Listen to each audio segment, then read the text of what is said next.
Akita, a greasy, disgusting nerd with messy black hair and round glasses, who once again scored perfect marks in every subject. While his classmates gaped in admiration and he smiled modestly, claiming he was just lucky even, the teacher glazed him up as an example to bolster her own credibility. Given that calm exterior, everyone assumed Akita would become a doctor or future minister. But when he took off his glasses, his eyes revealed a cold, unpredictable look, very different from his earlier modesty. The truth was that Akita deeply despised those around him, harboring only thoughts full of arrogance, and internally, he dismissed his classmates as fools, making a backdrop for his own brilliance. For Akita, intellect was the only key, and he believed that by studying hard, entering a prestigious university, and securing a good job, his life would be spectacularly successful without needing to care about anything else. Even when a pretty girl proactively approached him asking for tutoring, Akita thought only that the intelligent were the ultimate winners in this world and coolly brushed off her request as an unnecessary bother. Akita did not notice that Akushima's hostile gaze was watching him from behind, and suddenly an extremely powerful punch landed squarely on him, making him let out a single cry of pain and stunned surprise. The attacker was none other than Akushima, a blonde-haired student with a brutish appearance who angrily accused Akita of daring to talk to his girlfriend right in front of him. Taken by surprise, Akita could only tremble and stand there, thinking that using physical force to solve problems like Akushima did was foolish and ignorant. Akita told himself that only apes use their fists when displeased, and he didn't bother to explain, believing himself to be on a different intellectual level than this tough guy. Not wanting to waste time on fools, Akita intended to leave to avoid further trouble, but Akushima seemed unwilling to let him escape so easily. A dry, harsh sound rang out that made Akita freeze, sweat beginning to stream down his face as the intense nightmare seemed only to be beginning for the top student. Akushima blocked the way, looking at Akita with dangerous intent and forcing him to kneel and apologize for his contemptuous attitude toward others. In front of everyone's eyes, the school's top genius fell to his knees without hesitation before someone physically stronger. Rather than feel humiliated, Akita reassured himself that this was a logical action since he knew Akushima was a national-level karate fighter and resisting now would only lead to being thoroughly defeated. Even while kneeling, Akita couldn't hide a contemptuous smirk in his thoughts, telling himself that those who rely on brute strength like Akushima would soon be discarded by modern society. In Akita's worldview, kneeling now was a smart move to preserve his safety, and he was willing to throw away pride in exchange for absolute security. Amid the tense atmosphere, a woman's voice rang out mockingly, shattering the silence as a new character appeared and witnessed the whole incident. Everyone's attention turned to a beautiful girl with long black hair and an alluring appearance. Setsuna, who had appeared with an oddly calm demeanor and stepped forward with a mysterious smile, leaving both Akita and Akushima stunned. She showed no fear and even seemed amused by the humiliating scene, unfazed by the fighter's strength. With a casual tone that carried surprising confidence, Setsuna issued a challenge to the young man, asking if he wanted to fight her next. Akushima stood frozen, his mind struggling to process the girl's sudden challenge, and the sheer audacity of being publicly provoked by someone who looked so delicate sent a wave of disbelief and mounting rage through him. Unable to handle the bizarre situation, Akushima scoffed and retreated, tossing one final warning over his shoulder as he left. Akita remained trembling on the floor, staring up at Setsuna's cryptic smile and wondering what kind of person he had just encountered. As Akushima walked away, Akita remained bewildered, wondering if this mysterious girl truly drove the violent bully off with nothing but words, effectively saving him from further humiliation. Looking up at Setsuna standing before him, Akita couldn't help but feel a strange kinship and began to suspect that she, like him, relied on intellect to navigate the dangers of the world. But Setsuna wasn't finished with her psychological game, and she mockingly asked Akushima if he was running away, a remark that stopped the bully in his tracks. Akushima was clearly confused, having thought the conflict was over. With a sweet yet incredibly condescending smile, Setsuna continued her verbal assault, dismissing Akushima as merely an athlete and implying that someone bound by competition rules could never handle a real confrontation. She went even further, flatly declaring that karate wasn't a true martial art, especially the traditional style Akushima prided himself on. Akita watched in shock as Akushima's anger began to boil over again, while Setsuna explained the fundamental flaw of sport-style karate, the concept of controlled strikes where points were awarded for almost hitting rather than actually causing real impact. To her, this was the height of absurdity, and she dismissively kicked a small stone, comparing his years of training to a simple game of soccer. To Setsuna, what Akushima called martial arts was nothing more than a regulated sport played for entertainment, and the air between them thickened with tension as she locked eyes with both boys. She declared her true intent, explaining that she wasn't just intervening but picking a real challenge, one where the gymnasium's rules no longer applied. Provoked beyond his limit, Akushima launched himself forward, utilizing his national-level footwork to close the distance in an instant and throw a punch aimed directly at the girl's face, the perfect opportunity for a direct hit. Yet Setsuna didn't flinch, standing her ground with face calm and eyes fixed on Akushima as his fist hurtled toward her. At the very last second, Akushima halted his fist mere inches from her face in a calculated move designed to intimidate her and display his power and the restraint he could show. He intended to make her feel the weight of the controlled strikes she had casually mocked, hoping to see fear flash in her eyes as he asserted his dominance. Instead, he saw a smirk spread across Setsuna's face, and before he could react, she reached up and grabbed his stationary fist. In that fleeting moment, a twitch of pure regret crossed Akushima's features as Setsuna realized he had made a grave mistake by engaging her on her terms. With a sharp movement, she slapped his arm aside, completely neutralizing his stance and shifting her expression to predatory delight as she declared that the real match was beginning. Akita watched, mesmerized and terrified, as the scene's dynamics were completely flipped and Akushima became a blur of motion, unleashing a flurry of strikes. But Setsuna remained untouchable, blocking and dodging every blow with effortless, almost bored grace, as Akita could hardly believe what he was seeing. This was a man once ranked among the nation's best, yet none of his attacks even come close to landing on this mysterious girl. Setsuna continued to taunt him, mentioning his second-place national ranking in a casual tone that suggested she found the achievement utterly laughable and that his national standing was just average. The insult cut deep, wounding Akushima's pride more than any physical blow could, and the rage in Akushima's eyes reached a breaking point as his face contorted with fury. He realized he was being humiliated by someone he considered beneath him, and Akita could only watch in terror as the situation spiraled out of control. Akushima declared he was going all out, warning Setsuna that he wouldn't be responsible for whatever happened next, since he was done with games and intimidation and was out to win completely. Rather than fear, Setsuna seemed genuinely excited, noting that things were finally getting fun. Akushima took a deep, grounding breath, preparing to unleash his most powerful technique, while the narrative shifted to explain the specific move that had brought him to the national tournament. It was a motion of incredible precision and speed, a testament to his years of dedicated training. In a standard martial arts strike, power flows from the feet upward, anchoring the fighter to the ground.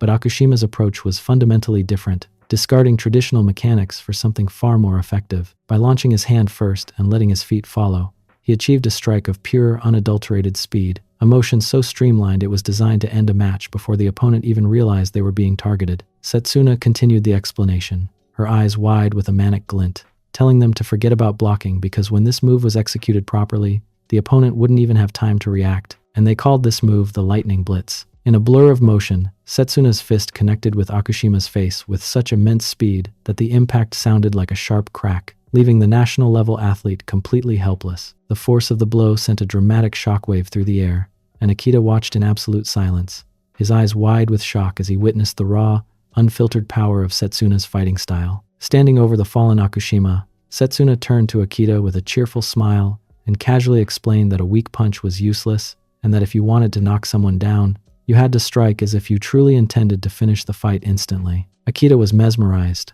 realizing there was a deep, intense logic behind every move she made as he looked at Setsuna and didn't just see physical force but a form of overwhelming skill he never knew existed. He was trembling, not solely from fear but from something else entirely. Setsuna looked down at the defeated Akushima, mockingly calling his performance impressive as she gazed at him with barely concealed disdain, making it clear that to her he was never more than a temporary amusement. She laughed softly, telling the gasping Akushima that he was far too weak, and criticizing his form even in defeat, saying that if he wanted to do real damage, he should have stepped in a bit more. To Setsuna, this wasn't just a win, it was a lesson in the reality of absolute force. Driven by a sudden, desperate impulse, Akita spoke up and looked Setsuna in the eye, asking the one thing he never thought he'd say. He begged her to teach him how to fight. Setsuna seemed amused by the request, while inside Akita was still calculating, believing that if he could get close to her, a challenger like Akushima would never dare mess with him again. He convinced himself this was just another smart move. Setsuna reached out, her hand gently cupping Akita's face, and she echoed his thought with a chilling smile, agreeing that yes, this was indeed a very smart move. Akita was paralyzed by her touch as the distance between them closed and Setsuna pulled him near, his heart racing at the proximity. He thought he had successfully manipulated the situation to his advantage until the mood shifted dramatically. Without a moment's warning, Setsuna struck Akita directly in the face, a brutal betrayal of the delicate moment they had just shared. Akita reeled back, clutching his face as pain flared intensely, and he cried out in shock and confusion. He stared at the marks on his hands on the floor, stammering about the sudden shock, having never felt this kind of pain before, and sinking into pure panic at the sudden impact. Setsuna just watched him, her expression unreadable. Setsuna's voice was calm, almost melodic, as she told Akita to imagine what she was about to teach him, saying she was about to tear down his entire worldview and replace it with her own harsh reality. She painted a picture of the savannah, a place where nature's laws were absolute, showing him a lion hunting a zebra in a scene of raw, unapologetic survival. This was her world. With a sweet, intense smile, she asked him if he would pat the lion's head and say good things, mocking his attempt to befriend or use her, and showing how absurd his logic truly was. Akita, still shaking, admitted he would never do such a thing because he'd just get defeated. Setsuna laughed heartily, pleased that he finally understood the fundamental rules of predator and prey, and she leaned in close again, her eyes piercing as she whispered that it was the same here. To Setsuna, the school hallway was no different from a savannah, a place where the strong dominated the weak, and she swept his leg again, another sharp reminder of her dominance. Akita lay on the ground, struggling to breathe, as the reality of his situation finally sank in, that he was no longer the genius in control, but the target. Setsuna mocked his confusion, asking why he ever thought he wouldn't get hit, since it was obvious she was the stronger one in this space, and therefore his safety was never guaranteed. Akita could only gasp from the impact. She dismissed everything Akita believed in justice, morality, the law, and even care, telling him these were all fiction, comforting lies people told themselves to hide from the brutal truth of power. Setsuna stood over the broken Akita, telling him that right now she could do whatever she wanted to him, and that was the only fact that mattered in this moment of confrontation, with law and morality nowhere to be found. Akita looked up at her through his fear, his carefully constructed worldview shattered, and though her philosophy was alien to him, he knew with absolute certainty she was right. Every smart move he'd ever made had only led him deeper into this moment of utter helplessness. Trapped under Setsuna's cold smile, as he accepted the undeniable truth that his life was in her hands and no law or logic could save him now. With his pride completely broken, the only option left was to cast aside his dignity and submit to the dominant force standing over him. Akita remained pressed against the cold floor, his head bowed in absolute submission, and the genius student who once believed his mind could solve any problem had been reduced to this by the sheer weight of Setsuna's terrifying presence. In his mind, Akita saw the image of a defeated follower begging for mercy, a cruel metaphor for his current state. Meanwhile, Setsuna watched him with a shifting expression, from cold indifference to a bright, unsettling smile that reached her eyes but carried no warmth. Setsuna squatted beside the broken boy, looking at his bruised face with obvious satisfaction and calling him a good follower, ordering him to remain in that submissive position for the rest of his life. Akita could only stare at the floor, his face still aching from the impact. Akita's inner monologue was a tangle of conflicting thoughts as he tried to rationalize his behavior, wondering whether this was still a smart move or if his decision to bow came from pure, unfiltered shame and the instinct to survive at any cost. He reflected on the moment the confrontation erupted and realized that no matter what logic he tried to apply, his reactions were driven by something far more primal, not intellect guiding him but raw instinct responding to a superior challenger. The memory of the defeat blurred into a feverish dream as Akita saw himself thrown around completely, a sudden shock marking his total breakdown, and he whispered that he had a dream, one that would soon haunt his waking hours. In this dark, twisted dream, Akita imagined himself not as the victim but as someone strong, envisioning a version of himself who was initiating an endurance training session with Setsuna, and a dark hunger for control began taking root in his subconscious mind. The dream intensified, filled with sweat, and a desperate struggle in doing a wrestling training session, as Akita's mind became a whirlpool of repressed emotions and new trauma, struggling to process the reality of the clash he just endured. Suddenly, Akita bolted upright in bed, gasping for air as his heart pounded against his ribs, and he realized he was safe in his own room. He clutched his head, muttering that this was truly the worst experience of his life. The next day at school, Akita was a mess of bandages and slings, and when Akushima's girlfriend approached him worried because Akushima hadn't been seen since the incident, Akita lied completely, desperately wanting to believe yesterday was just a horrific nightmare. Akita tried to pull himself together, telling himself that only fools resort to force and that he must be smarter than that. He stared at the classroom door, hoping to move on and forget the girl who had shattered his pride, sitting at his desk with arms in slings and a patch on his cheek while trying to focus on schoolwork. He convinced himself he'd never see her again. Just then, the teacher entered and announced they had an important announcement as the door opened and Akita's heart stopped cold. Rikudo Setsuna walked in as the new transfer student, smiling at the class and listing her hobbies: cooking, sewing, watching theater, and then adding with a wink that competitive fighting was also a hobby. A chilling silence fell over the classroom as the students processed her words. Akita was frozen in his seat, his eyes wide with pure distress as his nightmare became a permanent reality. Setsuna didn't miss a beat, instantly recognizing Akita and calling out to him in front of everyone, cheerfully praising how great yesterday's match was. The teacher was confused, but the damage to Akita's sanity was already done. Setsuna leaned close to the trembling Akita, her eyes holding a playful yet intense glint as she whispered a promise that chilled him to the bone, saying they should do it again sometime. As the reality sank in, Akita realized his quiet life of intellectual superiority was over, marking the start of his journey with Setsuna, a story of absolute unrelenting conflict. A week had passed since Setsuna transferred to the school, and she seemed to have fully integrated, greeting everyone each morning with a radiant smile. With her attractive looks and cheerful personality, Setsuna quickly became the center of attention in the class, surrounded and adored by friends.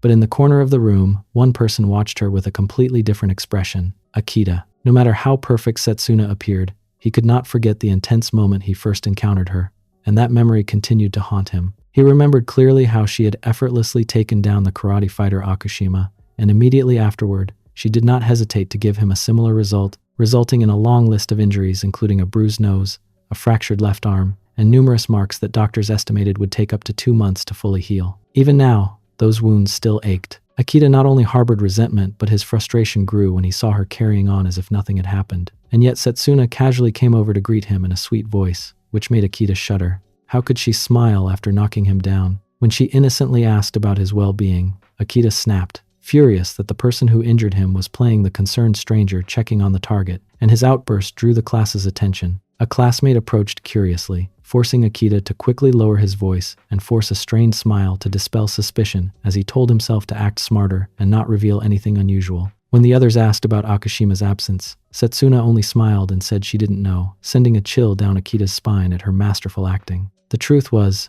neither Akita nor Akushima dared to admit they were defeated by a girl. Akita resolved to keep absolute distance from Setsuna until graduation. The dismissal bell rang, students hurried home or headed to clubs, and Akita began his usual trip home by train. But ironically, he encountered Setsuna on the same train, and Akita's heart raced as he tried to avoid her gaze, hoping not to be noticed. He wondered where she lived and where she was headed, and when Setsuna got off at Mashuko Station, Akita breathed a sigh of relief, finally escaping that suffocating pressure.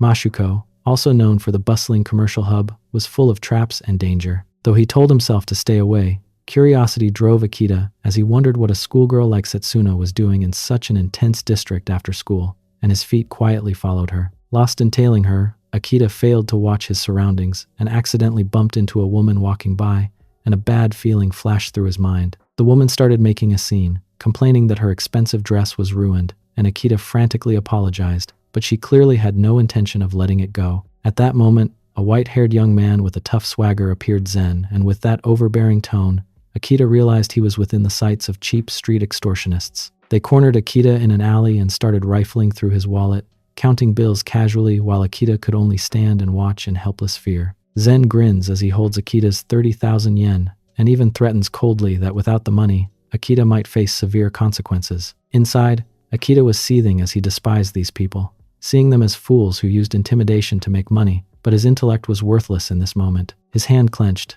but reason restrained him as he knew he couldn't beat this gang, and causing trouble with the authorities would jeopardize his academic future. To him, street fights were for the thoughtless. The thugs walked away, satisfied with their haul, leaving Akita alone in the shadow of his own humiliation, and once again, his intellect proved useless against the crude reality of raw power, as he remained a defeated scholar in a world governed by predators. But just as the silence of despair began to settle, a familiar figure appeared at the alley mouth. It was Setsuna. She stood watching the scene with an inscrutable gaze, and Akita couldn't tell if she was a savior or the herald of an even darker nightmare. Setsuna's arrival thickened the tense atmosphere in the alley as she stood smiling, but her eyes flared with focus, startling both Zen and Akita. Akita couldn't believe his eyes, as it was a 1-against-3 standoff, and the opponents were burly, battle-ready men. But Setsuna didn't hesitate and charged at the group like a whirlwind. A powerful flying kick was launched, but instead of hitting the ringleader, the kick landed squarely on Akita's face. A dry thud echoed amid everyone's shock as pain flared across Akita's face, and the kick was so sudden and intense, he had no time to react or defend himself. A dull impact tore through the alley silence as Setsuna landed as lightly as a cat while Akita collapsed to the ground, clutching his bruised face. Zen's thugs froze at the inexplicable act as Akita uttered in pain, asking what on earth she was doing and yelling in frustration. In response, Setsuna gave him an innocent look and calmly explained that she meant to take him down with that kick, as if it were the most natural thing in the world. She looked him straight in the eyes and blurted out bluntly that his action just then wasn't like him at all, addressing him as Akita. The loaded remark made him realize she was far from an ordinary schoolgirl, and Akita was completely at a loss, unable to fathom what this girl was thinking. He couldn't understand what she meant by his actions not being like him, and he was entirely confused about the situation. Meanwhile, Setsuna casually invited him to leave, entirely ignoring Zen's gang. Zen felt humiliated and wouldn't let some schoolgirl look down on him like that, roaring if Akita was messing with him. Akita could only stammer Setsuna's name in utter panic, as Zen threatened to crush them both if they continued to mock him. But Zen suddenly changed tone, and seeing Setsuna's striking appearance, he started to get aggressive, grabbing her jacket and jeering that she wasn't bad-looking. Setsuna's eyes went vacant, becoming chillingly cold. Zen demanded she work a little job to pay off her associate's debt, and Akita stood behind, his mouth agape at the boldness of the man. Zen didn't realize he was playing with fire by mocking Setsuna's silence, and seeing no resistance from her, he grew bolder and slung an arm around her, asking sarcastically if she was campaigning for a non-violent movement. Little did he know, it would be the last moment his stance would remain intact. With a sudden movement, Setsuna neutralized Zen's grip in the blink of an eye, acting decisively and mercilessly, and leaving the street thug unable to comprehend what just happened. The silence shattered by the sound of a sharp lock as Zen clutched his arm, mute with pain. Setsuna coldly explained that grabbing a foe or letting someone invade your personal space without guarding or attacking was the deadliest mistake, and Zen's cohort's shouts began to echo through the alley. Beside the defeated Zen, his companion began to panic as Setsuna asserted that allowing an enemy into one's personal space while foregoing both offense and defense was nothing but a fake surrender. With a radiant yet hollow smile, Setsuna declared that of course she would beat them, and the contrast between her pretty face and the harsh words made every witness shudder in fear. Zen's underlings rushed in to avenge their boss, shouting that she was a troublesome brat, but Setsuna was unflinching with a gaze razor-sharp and ready to meet every attack. The real match had now begun, and one by one, each man was felled by Setsuna's intense and efficient strikes as she wasted no movement and every punch and parry carried overwhelming force, leaving opponents only able to yield in pain. In minutes, Setsuna stood triumphant in the alley with the bodies of the arrogant extortionists scattered at her feet, keeping that same smile, the smile of an absolute victor without remorse. The burly street enforcers lay sprawled on the ground defeated, and Zen was no exception as he cradled his injuries, trembling in utter humiliation. The power of the intellect Akita worshipped was now utterly eclipsed by Setsuna's skills. Zen's companion had completely collapsed, recoiling in fear and unable to believe the pretty classmate before her was such a terrifying force. She shouted in desperation, begging Setsuna for relief with the plea that she shouldn't be targeted, hoping social convention would spare her and that people would go easy on the weaker side. But she was gravely mistaken facing an uncompromising being like Setsuna. A direct, uncompromising strike landed square on her target as Setsuna showed no hesitation, and the blow was strong enough to completely stun the opponent with no mercy, no leniency, only pure force. As she delivered the crushing blow, Setsuna offered a chilling explanation of her philosophy, saying that force was equal for everyone, regardless of background, and to her, the strike was the ultimate equalizer, a raw power that effortlessly stripped away the masks of social etiquette and civility. Akita stood paralyzed, frozen by the sheer intensity of the scene. It wasn't just her overwhelming strength that terrified him, but her total disregard for boundaries or societal norms, and in a heartbeat, she had left several people broken and defeated yet remained hauntingly calm, as if she existed entirely outside the rules that governed everyone else. Setsuna's philosophy of force was truly chilling, and she had no concept of social norms or deference. Once she decided to strike, she did so without hesitation, regardless of who the opponent was or what social rules dictated, and physical conflict for her was a pure instinct. Looking into those deep eyes and that indifferent smile, Akita realized a frustrating truth. This girl was a genuine anomaly, someone outside all ordinary moral rules. Seeing Setsuna approach, Akita instinctively took a defensive stance despite his arm still being injured, but Setsuna simply tilted her head in innocent puzzlement and asked why he was guarding like that, asking if he thought she'd hit him. The contrast between her pretty face and her earlier intensity left him even more bewildered as Akita yelled in frustration, asking so what did she think that flying kick to his face just was. But in response to his anger, Setsuna only smiled gently, insisting she had no intention of targeting him and making him feel like he was the one who was the problem. With her hands still marked by the conflict, Setsuna pressed her palm to his cheek and smiled sweetly, asking if they were friends, right? The affectionate question carried a suffocating pressure that left Akita speechless, and he was stunned as he watched Setsuna's retreating figure, unable to believe someone who just caused that intense scene could speak so naturally and gently. A friendship that begins with challenges is hard to accept. The scene shifted to the headquarters of those in the criminal underground, where Zen's crew now looked pathetic with faces wrapped in bandages and trembles as they reported the incident to their boss. In a haze of smoke, Shuji, the powerful syndicate boss, smirked sarcastically upon hearing that his men were beaten up by a schoolgirl whilst busy working out with another girl. He sees this as an unacceptable humiliation to the group's reputation. Zen and his men went silent awkwardly, unable to meet their boss's gaze. Zen hurriedly explained, but Shuji seemed uninterested. To vent his anger, Shuji brutally struck the girl who was doing a training session with him, landing savage impacts and ignoring her protests and pain. He glared threateningly at his subordinates, and a frightening silence filled the room, broken only by the terrified gasps of Zen and the defeated men. Even a small mistake now could cost them their standing as they sat around a table, guessing that Setsuna must be a martial arts expert to act so decisively. Shuji sat silently in the center as a dark, harsh plan began to form inside his scheming mind.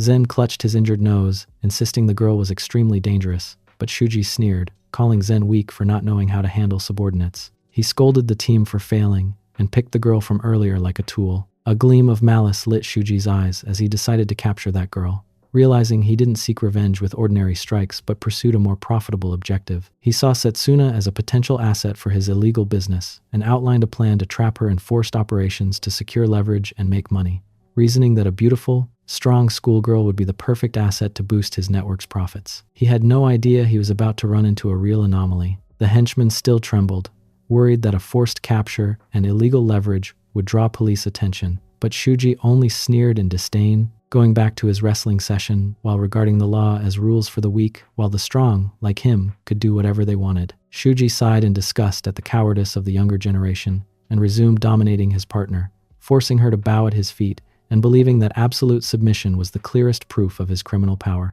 While opening his zip ties, Shuji said that he believed that when physical conditioning reached perfection, a man felt invincible, and a blind arrogance that drove all his harsh actions. Shuji yet again starts conducting his endurance training session with the girl, while saying that he believed no matter how fiercely a target resisted, once they were in his hands, they became merely a tool to satisfy his greed and power. He starts increasing the session roughness, hurling insults saying that when a man has strength, others are nothing but stepping stones beneath his feet, and Shuji's ruthlessness seemed boundless as he prepared to unleash it all on Setsuna. After the psychological pressure, Shuji smiled smugly and invited his men to hit the gym to build strength, believing that physical fitness was the foundation of every victory. The next day at school, the atmosphere inexplicably brightened as Setsuna beamed while running to Akita's desk, flashing a sunny smile and inviting him to have lunch together. Her presence always put Akita on edge, and still reeling from the previous day's intensity, Akita tried to turn her down. But Setsuna wasn't taking no for an answer, playfully insisting that she'd brought a special bento just to celebrate their new friendship. The lid popped open to reveal an intensive, muscle-building feast of skinless chicken and protein shakes as Setsuna beamed, chirping that protein was the best way to heal physical setbacks faster, a cheerful yet chilling reminder of the very setback she inflicted upon him. Setsuna smiled brightly, urging Akita to enjoy the bento she had painstakingly prepared. Yet Akita's mind was filled only with images of the raw force the supposedly kind girl standing before him had unleashed. A care so unsettling, it sent chills down his spine. Akita slowly removed his glasses, his gaze becoming suddenly serious and melancholy in stark contrast to Setsuna. Akita asked hesitantly to confirm that the reason they ate lunch together was because they were friends, right? And Setsuna immediately replied with an enthusiastic, untroubled yes, as if their friendship was the most natural thing in the world. Inside, Akita kept replaying Setsuna's thunderous strikes against him and Akushima, telling himself to temporarily set aside the fake friendship atmosphere so he could see her true nature. What kind of friend attacks so mercilessly? Akita fixed his gaze on Setsuna and decided to get straight to the question that had been nagging him, demanding why her, asking why she chose him for this so-called friendship. Akita argued there were countless stronger, more deserving people out there, with Akushima being a prime example. But Setsuna just laughed, saying choosing friends was never based on someone's strength or weakness, as her view of the world was truly different.